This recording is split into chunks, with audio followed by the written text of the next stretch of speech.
ಬಂಟ್ವಾಳದಿಂದ ಮಾತಾಡಿ ಸರ್. ನಾನು product use ಮಾಡಿ 1 ವರ್ಷ 3 ತಿಂಗಳಾಯ್ತು. ನನಗೆ ಶುಗರ್ ಪ್ರಾಬ್ಲಮ್ ಇತ್ತು. ಅಂದ್ರೆ ಶುಗರ್ ಅಂದ್ರೆ 400ವರೆಗೆ ಶುಗರ್ ರೇಸ್ ಆಗ್ತಾ ಇತ್ತು. ಈಗ ಒಂದು 200 ಸಮಥಿಂಗ್ ಇದೆ. ಮತ್ತೆ ಗ್ಯಾಸ್ಟ್ರಿಕ್ ಪ್ರಾಬ್ಲಮ್ ಇತ್ತು. ಗ್ಯಾಸ್ಟ್ರಿಕ್ ಪ್ರಾಬ್ಲಮ್ ನಾರ್ಮಲ್ ಆಗಿದೆ. ಮತ್ತೊಂದು ಒಳ್ಳೆ ರಿಸಲ್ಟ್ ಅಂತ ಹೇಳಿದ್ರೆ, ನನಗೆ ಸ್ಟಾರ್ಟಿಂಗ್ ಅಲ್ಲಿ ನನಗೆ ನಿದ್ದೆ ಬರ್ತಿರ್ಲಿಲ್ಲ ಮ್ಯಾಟ್ರಸ್ ಯೂಸ್ ಮಾಡೋಕೆ ಮುಂಚೆ. ಅಂದ್ರೆ ಒಂದು 2 ಗಂಟೆ 3 ಗಂಟೆಗೆ ಎಚ್ಚರ ಆದ್ರೆ ಮತ್ತೆ ನಿದ್ದೆನೆ ಬರ್ತಿರ್ಲಿಲ್ಲ. ಆಮೇಲೆ ಮ್ಯಾಟ್ರಸ್ ಯೂಸ್ ಮಾಡಿ ಒಳ್ಳೆ ನಿದ್ದೆ ಬರ್ತಾ ಇತ್ತು. ಮತ್ತೆ ಅದೊಂದು ಇನ್ನೊಂದು ಪ್ರಾಬ್ಲಮ್ ಏನಂತ ಹೇಳಿದ್ರೆ, ಗೊರಕೆ ತುಂಬಾ ಗೊರಕೆ ಇತ್ತು. ನಿದ್ದೆ ಜಾಸ್ತಿ ಆಗಿ ಗೊರಕೆ ಹೊಡಿತಿದ್ದೆ.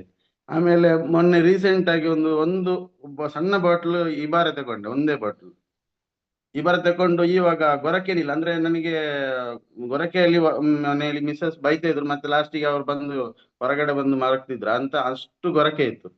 ಆದ್ರೆ ಈಗ ಅದು ಗೊರಕೆದ ಸಮಸ್ಯೆ ಇಲ್ಲ. ಒಂದೇ ಒಂದು ಇಬಾರೆ ತಗೊಂಡು ಅದು ಮೊನ್ನೆ ಲಾಸ್ಟ್ ಟೈಮ್ ನಾನು ರಿಸಲ್ಟ್ ಹೇಳಿದೆ, ಅವಾಗ ನನಗೆ ಅದು ಹೇಳಲಿಕ್ಕೆ ಮರ್ತೋಯ್ತು ಹಾಗೆ.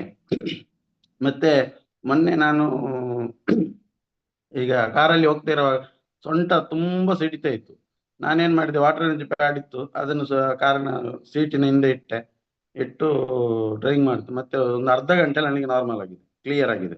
ಒಳ್ಳೆ ಸೂಪರ್ ರಿಸಲ್ಟ್ ಬಂದಿತ್ತು ನನಗೆ.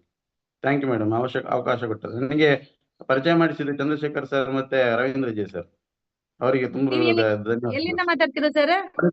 ಬಂಟ್ವಾಳದಿಂದ madam. Bantwal. Okay okay. Praveenacharya sir ಅವರು ಮಾತಾಡಿದ್ರು ಬಂಟ್ವಾಳದಿಂದ. ನೋಡಿ, thank you so much sir.